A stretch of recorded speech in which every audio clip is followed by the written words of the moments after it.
Hello সবাইকে, good evening.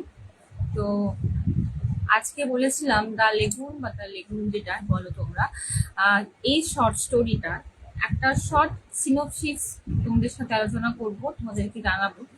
তো আমি একটা শর্ট সিনোপসিস এই স্টোরিটা পড়ে করে রেখেছি, যাতে তোমরা এই শর্ট যে ক্রিটিক্যাল অ্যানালিসিসটা তোমাদেরকে বেঙ্গলিতে আমি ডেসক্রাইব করে দেবো। তো তোমরা যখন স্টোরিটা পড়বে তোমরা ইজিলি কিন্তু বুঝতে পারবে যে স্টোরিটাতে কি লেখা আছে, বুঝতে পেরেছো? তো এই মানে এইবারে এমসিকিউ টাইপের যেহেতু কোশ্চেন আসছে, সেহেতু তোমাদেরকে সবাইকে কিন্তু টেক্সট আর পোয়েম যেটা সেটা কিন্তু ডিটেলসে পড়তে হবে। টেক্সট প্রত্যেকটা প্রোজ, পোয়েট্রি, শর্ট স্টোরি এসে যাই থাকুক, সেটা কিন্তু তোমাদের কি করতে হবে, টেক্সট খুব ভালো করে পড়তে হবে, কারণ টেক্সটের ভিতর থেকে কোশ্চেন আসবে সেই জন্য। তো আমি যেহেতু লাইন টু লাইন তোমাদেরকে এই মুহূর্তে পড়াতে পারছি না, আমি তাই যেগুলো বড় শর্ট স্টোরির লেন্থ গুলো প্রত্যেকটাই খুব বড় আছে। 9-10-এর সিলেবাসের কথা বলছি। লোটা শিটার আছে, দ্য লেগুন আছে, এগুলো খুব বড় শর্ট স্টোরি, তাই লাইন টু লাইন আমি এই মুহূর্তে পড়াতে পারছি না। আমি কি করেছি, ক্রিটিক্যাল অ্যানালিসিসটা করে রেখেছি, তোমাদেরকে বেঙ্গলিতে ডেসক্রাইব করে দিচ্ছি। তোমরা নিজেরাই পড়ে বুঝতে পারবে যে অ্যাকচুয়ালি কি লেখা আছে আর ক্যারেক্টার গুলো কি কি কি কি তোমাদের জানতে হবে। তো আমি আজকে তোমাদেরকে এই শর্ট স্টোরি,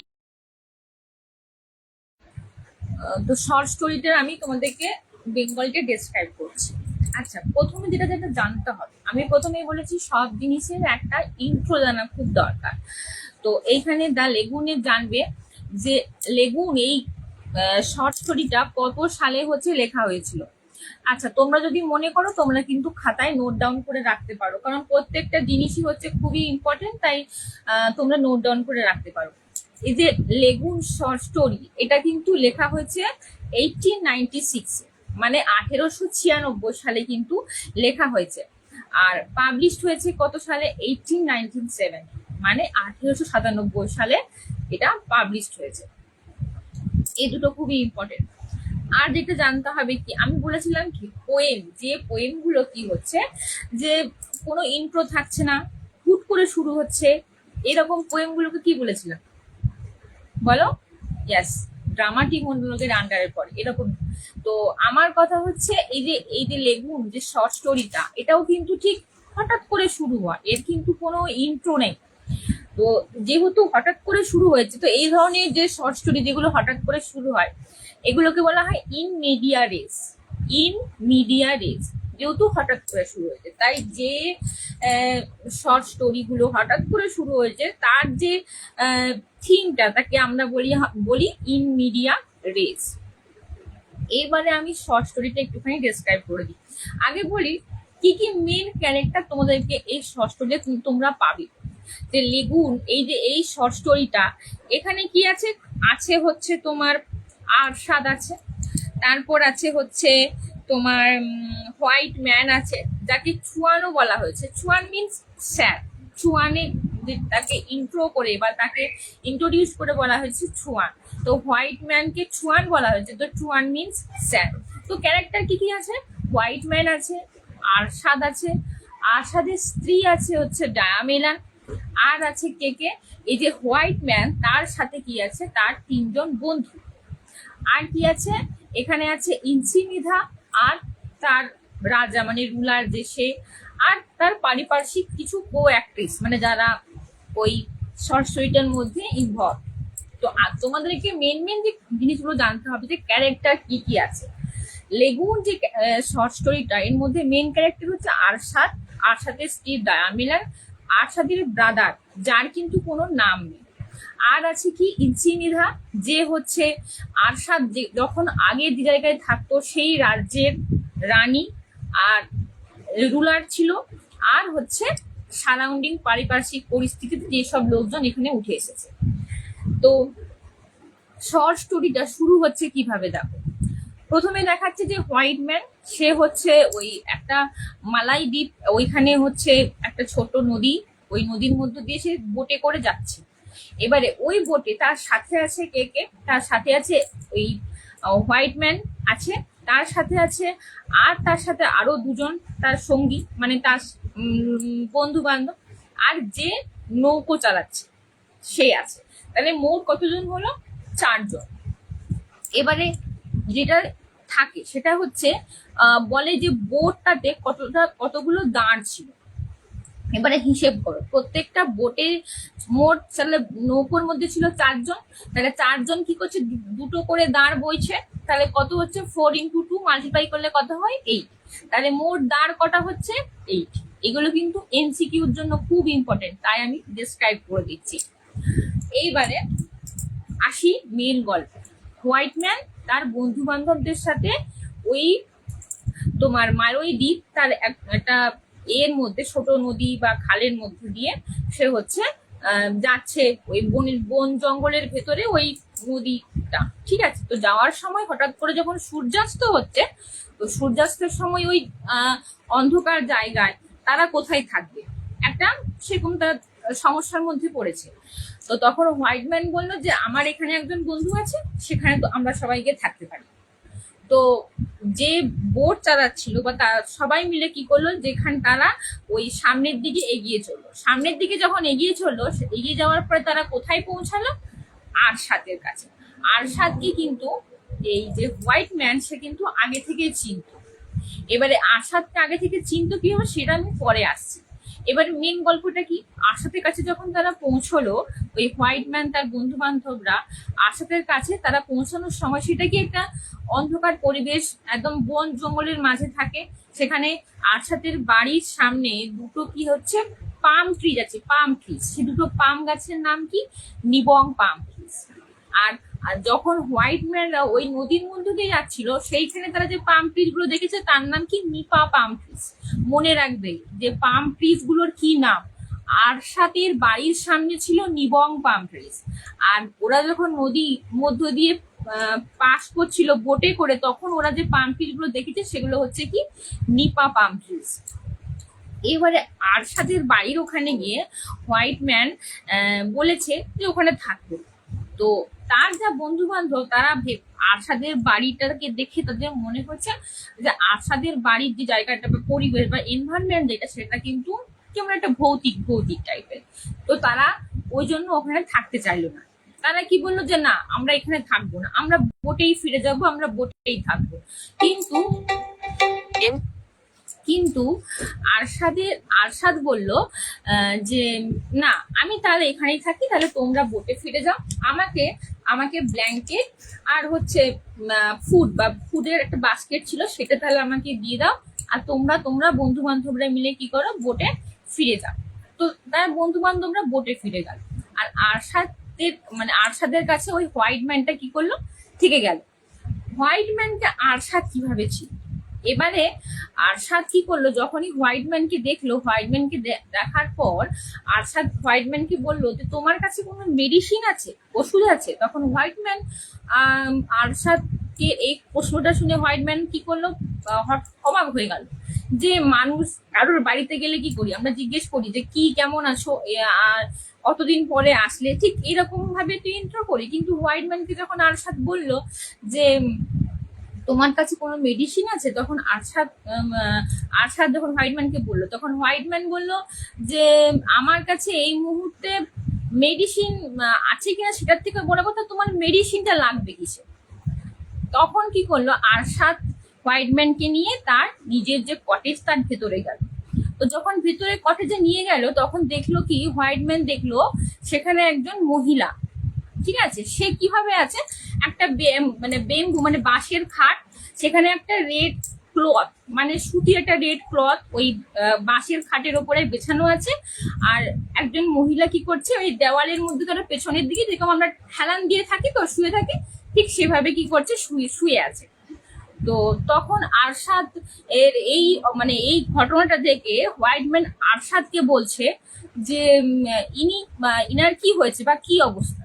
তো তখন আরশাদ হোয়াইট ম্যানকে বলছে যে ইনি হচ্ছে কয়েকদিন ধরে অসুস্থ, তো ইনার মেন্টালি ডিসপ্লেস একটা দেখা দিয়েছে, কিন্তু প্রায় 4-5 দিন ধরে এর হচ্ছে জ্বর হয়েছে। তো সেই জন্য কিন্তু কোনো মেডিসিন আমি দিতে পারিনি। তো ইনি খুব অসুস্থ হয়ে পড়ছেন। তবে আমি এখন দিন গুনছি কবে এই সুস্থ হবে, বা আমি তার আশায় আছি। তো তখন হোয়াইটম্যান বলছে যে এটা কিভাবে হলো। তো এইটা হচ্ছে গল্পের আসল প্লট। যখন কি হচ্ছে, গল্পটা শুরু হচ্ছে। এবার দেখো একটা কথা বলি, হোয়াইটম্যান আর আরশাদ কিন্তু আগে থেকে পরিচিত। কিভাবে? কারণ দেখো, যখন হোয়াইটম্যান ওই ক্যানেল বা খালের মধ্য দিয়ে যাচ্ছিল, সে কিন্তু জানতো যে ওখানে আরশাদ থাকে, আমি ওখানে থাকতে পারি। তার মানে কি, যে সে আগে থেকে জানতো যে আরশাদের সঙ্গে তার পরিচিত ছিল। এবারে গল্পটা কি, আরশাদ আর হোয়াইটম্যান ওই সন্ধ্যেবেলা ওখানে বসেছে। এবারে যেহেতু হোয়াইটম্যানের বন্ধু বান্ধবরাও ওই আরশাদের কটেজে থাকতে চায়নি, তারা বোটে ফিরে গেছে, সেজন্য হোয়াইটম্যান ওইখানে থাকাকালীন খুব মশা, তো জঙ্গলের মধ্যে আরশাদের বাড়ি, খুব মশা। এজন্য কি করেছে, আর হোয়াইটম্যান সেখানে জ্বালিয়েছে, স্মোক টাইপের তৈরি করেছে, যাতে কি হয়, মশাগুলো চলে যায়। তো তারা কি করছে, সন্ধ্যেবেলা রাত্রিবেলা ওখানে বসে গল্প করছে, তখন চাঁদের আলো করছে আর তারা গল্প করছে। যে দুটো জিনিস মনে রাখতে হবে, সেটা হচ্ছে আরশাদের বাড়ির সামনে আছে কি পাম ট্রিজ, সেটা হচ্ছে নিবং পাম ট্রিজ। আর হোয়াইটম্যানরা যখন খালের বা নদীর মধ্য দিয়ে যাচ্ছিল, তারা কিন্তু দেখেছিল কোন পাম ট্রিজ, সেটা হচ্ছে নিপা পাম ট্রিজ। এগুলো কিন্তু মনে রাখতে হবে। আমি কিন্তু বারবার কিন্তু এগুলো বলে দিচ্ছি যে কি কি এমসি টাইপের, যেগুলো তোমরা মনে রাখতে হবে। আর হচ্ছে কি, কটা দাঁড় ছিল বোটের মধ্যে, সেটা হচ্ছে 8টা দাঁড় ছিল। কারণ হচ্ছে হোয়াইটম্যানের হচ্ছে 2জন সঙ্গী, 3জন হলো, আর যে দাঁড় টানছিল মাঝি, সে 4জন, প্রত্যেকে দুটো দুটো করে দাঁড় বইছিল, জন্য 8জন। এবারে গল্পটা আসি, দেখো তা হোয়াইটম্যান আরশাদের বাড়িতে চলে গেছে। এবারে আরশাদের সাথে কথাবার্তা হচ্ছে। সে অলরেডি আরশাদের মহিলা, যে সে হচ্ছে আরশাদের স্ত্রী, তার নাম হচ্ছে কি ডায়ামিলান, তার নাম কি ডায়ামিলান। এবারে হচ্ছে সে অসুস্থ। এবারে এই সব ঘটনা কিভাবে হলো সেটা তোমাদেরকে জানতে হবে। মেন প্লট যেটা, আরশাদ কিভাবে এখানে আসবে। দেখো, আরশাদ হচ্ছে মালয় দ্বীপে, সে আগে ওখানে থাকতো। মালয় দ্বীপের রাজা যে ছিল, তার স্ত্রী ছিল কি ইঞ্চিমিধা, অনেকে ইঞ্চিমিধাও বলে, ইঞ্চিমিধা মনে রাখবে। মালয় দ্বীপে যে কাজ করতো হচ্ছে এই আরশাদ, আর তার একজন ভাই ছিল, যেহেতু ভাইয়ের নাম এখানে দেওয়া নেই, তাই এখানে আরশাদ আর তার ভাই ওই মালয় দ্বীপে কি করতো, রাজার আন্ডারে কাজ করতো। এবারে রাজা যে, তার স্ত্রীর নাম ছিল কি ইঞ্চিমিদা। ইঞ্চিমিদা হচ্ছে খুবই ডেঞ্জারাস এবং খুব কানি, মানে প্রচুর চালাক আর খুব ডেঞ্জারাস মহিলা। সে সবসময় কি থাকতো, পর্দার আড়ালে থাকতো। মানে সে একটা থাকে না, যারা হচ্ছে ধরো মুসলিম হয়, তারা কি থাকে, মেয়েরা বোরখা টাইপের পরে থাকে, তো ঠিক সেই রকম। তাহলে আমরা এটা বুঝতে পারছি কি, যে যে এরিয়াটাতে আরশাদ তার ভাই থাকতো, সেই এরিয়াটা কি ছিল, মুসলিম অধ্যুষিত। সেখানে কিন্তু মেয়েরা কি থাকতো, বোরখা বা পর্দার আড়ালে থাকতো। তাহলে বুঝতে পারলে যে কিং বা রুলার, তার স্ত্রীর নাম কি তাহলে হলো ইঞ্চিমিধা। ইঞ্চিমিধাকে কিন্তু তার হাজব্যান্ড, মানে যে রুলার ওই রাজ্যের, সেও কিন্তু ভয় পেত। কারণ হচ্ছে এটাই, ইঞ্চিমিধা ছিল খুব কানিং আর হচ্ছে খুবই ডেঞ্জারাস। তার মুখ কিন্তু কখনো কেউ দেখেনি। আরশাদ আর আরশাদের ভাই যখন ওই রাজ্যে থাকতো, তখন তারা কি করে বেড়াতো, কক ফাইট, মানে ওই যে মুরগি লড়াই হয় না, মোরগ লড়াই, সেই মোরগ লড়াই করতো। মাছ ধরতো, নদীতে মাছ ধরতো। অ্যাকচুয়ালি যেহেতু ওরা দ্বীপের পাশে, তো ওদের মেন প্রফেশন ছিলই কিন্তু ওই মাছ ধরা, শিকার করা, এইসব। তো আরশাদের ভাই কিন্তু ওই কাজই করতো। এবারে ডায়ামিলানের ক্যারেক্টারটা কোথা থেকে আসলো, ইঞ্চিমিধা যে, মানে যে ওই রাজ্যের রানী ইঞ্চিমিধা, তার হচ্ছে সার্ভেন্ট, মানে মেয়ের সার্ভেন্ট, খাস দাসী ছিল কে, ডায়ামিলান। বুঝতে পেরেছো, ক্যারেক্টার গুলোর সাথে পরিচিত হও। আমি আরেকবার রিভাইজ করছি। রাজা, মালয় দ্বীপের রাজা, তার স্ত্রীর নাম হচ্ছে ইঞ্চিমিধা। ইঞ্চিমিধা কিন্তু খুবই ডেঞ্জারাস, খুবই কানি ক্যারেক্টার। ইঞ্চিমিধার ফেভারিট মানে হচ্ছে তোমার তার সব দিকে কাছের খাস দাসী হচ্ছে কে ছিল, এই ডায়ামিলা। আর আরশাদ আর আরশাদের যে ভাই ছিল, আরশাদের ভাইয়ের নাম কিন্তু এখানে মেনশন করা নেই। আরশাদ আর আরশাদের যে ভাই ছিল সে হচ্ছে ওখানে কি করতো, ওই রাজার সুর বহন করতো, মানে তরোয়ার বহন বহন করতো। আর কি করতো, তারা ওই দ্বীপপুঞ্জের ধারে বাড়ি ঘর করে থাকতো। তারা কি করতো, কক ফাইট করতো, মাছ ধরতো, আর কাজ করতো রাজার ওখানে। তারা সোট বহন করতো, এই সব কাজ তারা কিন্তু করতো। এরপরে আরশাদের সাথে ডায়ামেলান মানে ইঞ্চিমিধার যে খাস দাসী, তার কি হয়, প্রেম হয়। এবারে ইঞ্চিমিধার ওই রাজ্যে হচ্ছে প্রেম যাবতীয় সামথিং এরকম কিছু কিন্তু ইঞ্চিমিধার একেবারেই পছন্দ করতো না। তো ইঞ্চিমিধা আরশাদ জানতো, যদি ইঞ্চিমিধা জানতে পারে যে ডায়ামিনারের সাথে আরশাদের কোনো প্রেম পরিণয় সম্পর্ক হয়েছে, তাহলে কিন্তু ইঞ্চিমিধা ছেড়ে কথা বলবে না, ও কিন্তু সেইখানে একেবারে মেরে ফেলবে। তো আরশাদের ভাইকে কথাটা বললো যে একটা কিছু পরিকল্পনা করতে হবে, যখন কি হবে আমরা ডায়ামেলানকে এখান থেকে নিয়ে চলে যেতে পারবো। আরশাদের ভাই বলল ঠিক আছে, সময়ের জন্য সময়ের মানে উপযুক্ত সময়ের অপেক্ষা করতে হবে, কারণ হঠকারী সিদ্ধান্ত নিয়ে তো লাভ নেই, উপযুক্ত সময়ের অপেক্ষা করতে হবে। এরপরে একদিন কি হলো, রাজা মানে ওই রাজ্যের রাজা সে কি করলো, সমস্ত সঙ্গীদের নিয়ে যাত্রা করলো, শিকারে বেরোলো। তো সেই দিন ওই আরশাদের ভাই প্ল্যানিং করলো যে তারা ওই দিনই ডায়ামিলানকে নিয়ে কি করবে, পালিয়ে যাবে ওই রাজ্য থেকে। তো তারা দূরে একটা জায়গায় একটা বোট তৈরি করে রেখেছে। এবারে সেই বোটটা কিরকম দেখতে ছিল, যেমন হচ্ছে আমাদের এখানে যেমন এই লম্বা টাইপের যে বোটগুলো হয় না, সামনের দিকটা ছুচালো, পিছনের দিকটা ছুচালো, মাঝখানটা একটু সেই ইউ শেপ টাইপের, ঠিক আছে, মিডিলটা একটুখানি স্পেস থাকে, ঠিক সেই রকম টাইপের বোট আরশাদের ভাই হচ্ছে তোমার অ্যারেঞ্জ করেছে। সুযোগ যখন পেয়েছে, যখন রাজারা তাদের নিজেদের কাজে ব্যস্ত, সেই সময় কি করেছে, আরশাদের ভাই সুযোগ পেয়েছে, ডায়ামিলানকে তারা কিন্তু এখানে ডেকেছে, দিয়ে কি করেছে, আরশাদের ভাই ডায়ামিলানকে নিয়ে ওই বোটে করে চেপে চলে যাচ্ছে। এবারে যখন ওরা চলে যাচ্ছে, তখন আরশাদ ভাই জোরে চেঁচিয়ে বলতে যাচ্ছে এই কথাটা যে দেখো, আমরা তোমার রাজ্য থেকে পালিয়ে যাচ্ছি, তোমাদের যদি ক্ষমতা থাকে আমাদেরকে ধরে দেখাও। ঠিক এই কথাটা আরশাদের ভাই ওই পেছনে রাজার যে কর্মচারীরা বা রাজার যে সৈন্য সামন্ত ওদেরকে বলতে চাইছে, কিন্তু আরশাদ কি করছে, তার ভাইয়ের মুখটা চেপে ধরছে, ওকে বলছে না না এসব কিছু করার দরকার নেই।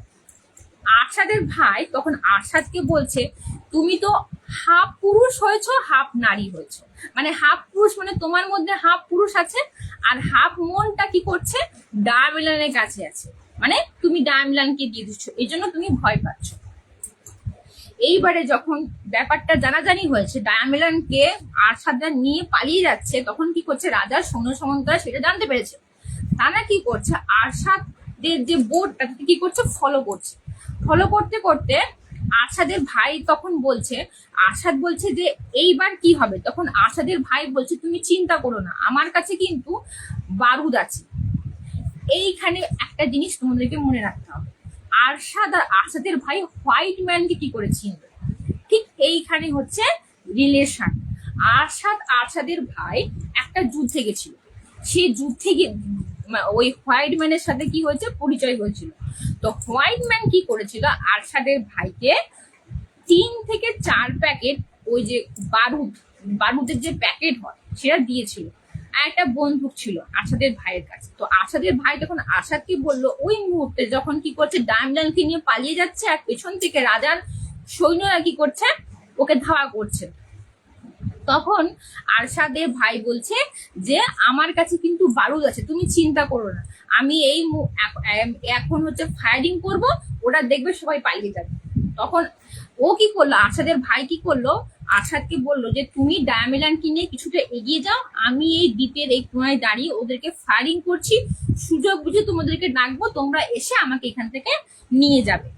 তো সেই মতন আরশাদ ডায়ামিলানকে নিয়ে সামনের দিকে এগিয়ে গেল কিছুটা সেফ জায়গাতে, আর আরশাদের ভাই ওই পেছনের দ্বীপের একটা কোনায় বসে ওই রাজা যে তোমার সৈন্য সামন্তরা আসছিল ওদেরকে ফায়ার করতে শুরু করলো। কিন্তু যেহেতু আরশাদের ভাইয়ের কাছে 4 প্যাকেট কি ছিল, ফায়ার, মানে ওই বলে না বক্স টাইপের থাকে, সেরকম ফায়ার বক্স ছিল ওর কাছে হচ্ছে 4। তো 4টা ফায়ার বক্স শেষ হয়ে যাওয়ার পর রাজার সৈন্য সামন্তরা কি করলো, আরশাদের ভাইকে ধরে ফেললো।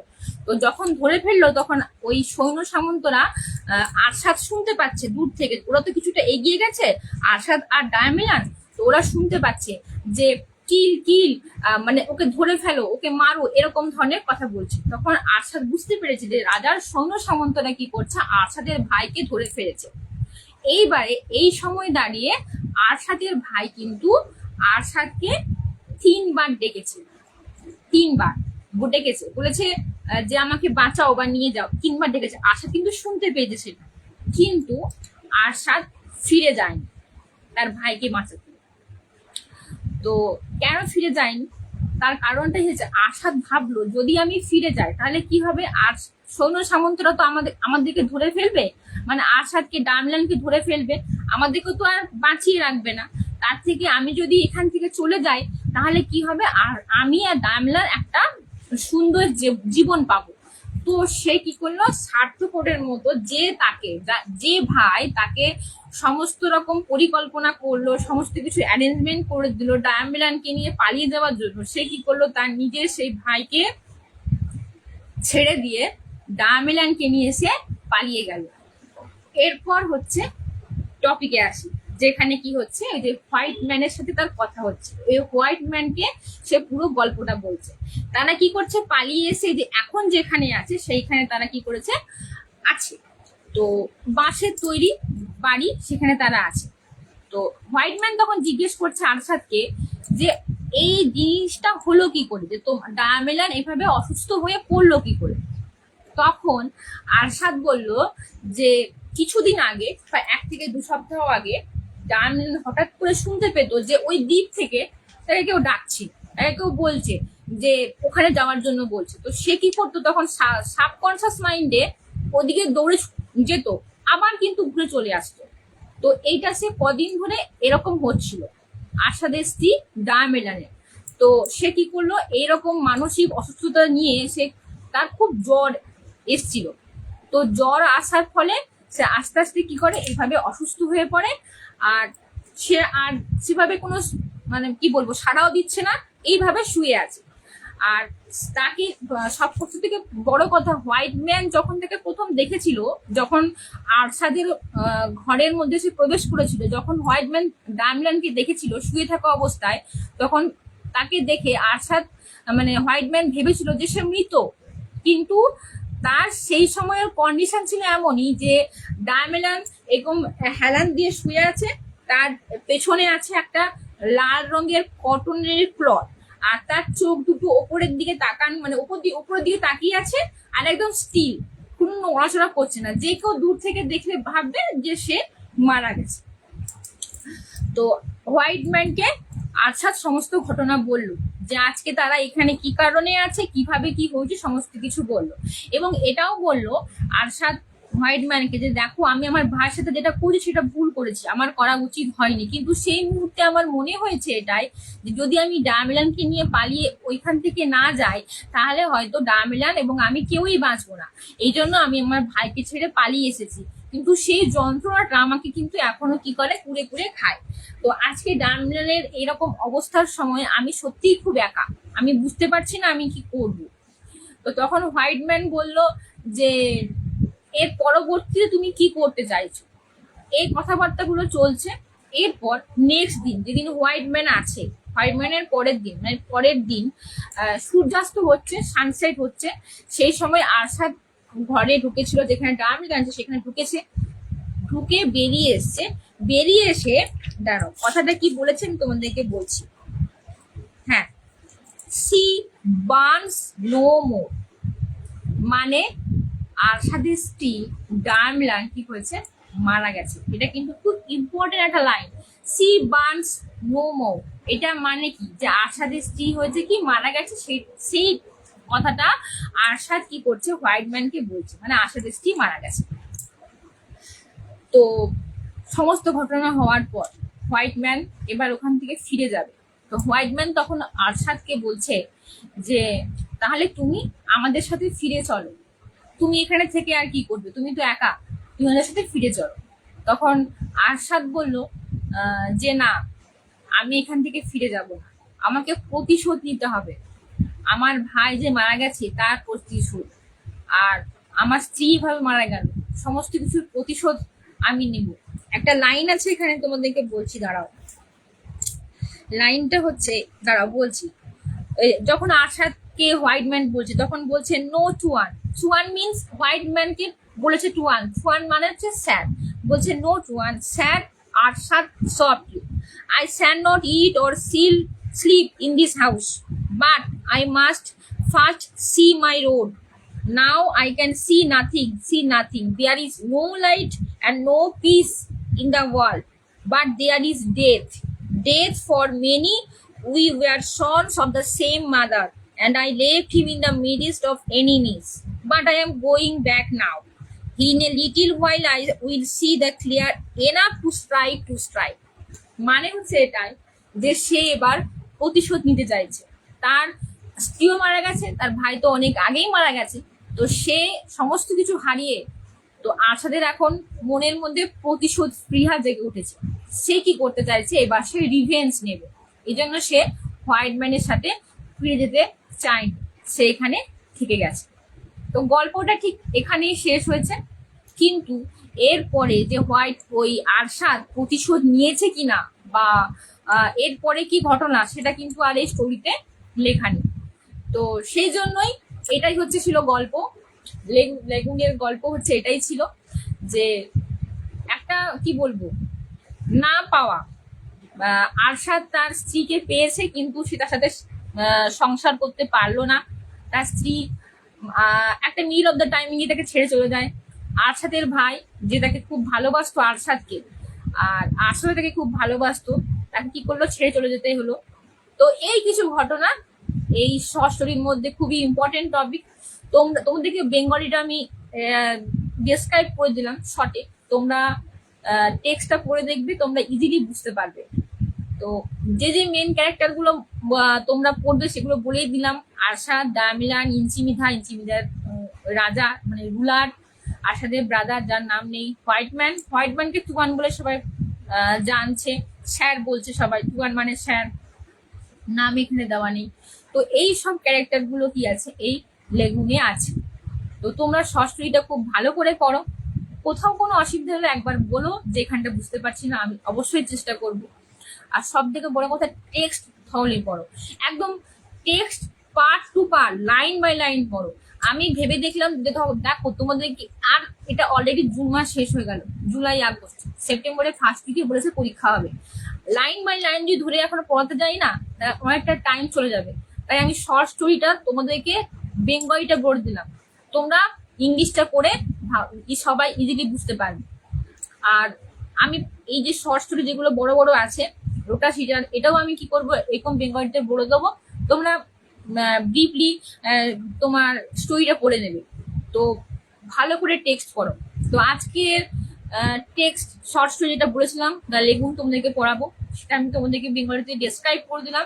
আশা করছি তোমরা বুঝতে পেরেছো, আর স্টোরিটাতে কি আছে সেটাও তোমরা আয়ত্ত করতে পেরেছো। তো তোমাদের কেমন লাগলো অবশ্যই জানিও। আর তোমরা এই বেঙ্গলি যেটা তোমাদের সাথে শেয়ার করছি সেটা তোমাদের কতটা উপকারে লেগেছে সেটাও তোমরা অবশ্যই আমাকে জানাবে। আর নেক্সট শর্ট স্টোরি কি করাবো সেটা আমি নেক্সট আপডেট দিয়ে দেবো। তো যাই হোক, সবাই খুব ভালো করে পড়াশোনা করো, আর দেখা হচ্ছে নেক্সট ক্লাসে। আর সবাইকে টাটা অ্যান্ড গুড নাইট, ভালো থেকো সবাই।